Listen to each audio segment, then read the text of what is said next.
এই কালাকাতলা 2 নম্বর মহিলা তৃণমূল কংগ্রেসের উদ্যোগে ব্লাড ক্যাম্প হচ্ছে।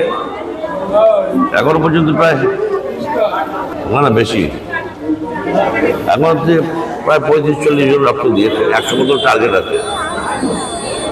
এই উদ্যোগকে সাধুবাদ জানাই। অনেক মহিলা ভয় পায়, কিন্তু এরা ভয় না পেয়ে অন্তপক্ষে রক্ত দেওয়ার জন্য এগিয়ে যাচ্ছে। কারণ কালনা, কাটোয়া সব জায়গাতেই বর্ধমান একটা ব্লাডের ক্রাইসিস চলছে।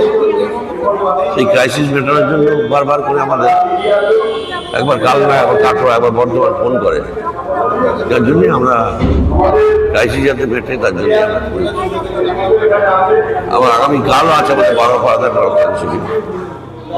আগামী 9 জানুয়ারি আছে আমাদের থানার মাঠে রক্তদান শিবির। এরপর আমরা ফেব্রুয়ারি মাসেও করবো, মার্চ মাসেও করবো। ফেব্রুয়ারি মাসে 2টো হবে, মার্চ মাসে 2টো হবে। সব অঞ্চলেই আমরা করবো।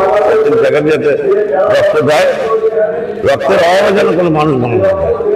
আর বিশেষ করে একটা কথা বলেছি আমরা সবাইকে, যার নেগেটিভ গ্রুপে রক্ত বেরোবে সে যেন পরের বার না দেয়।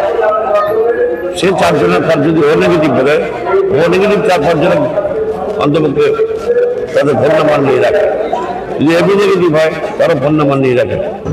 যদি বি নেগেটিভ হয় তার ফোন নাম্বার নিয়ে, এ নেগেটিভ হলে ফোন নাম্বার নিয়ে রাখে।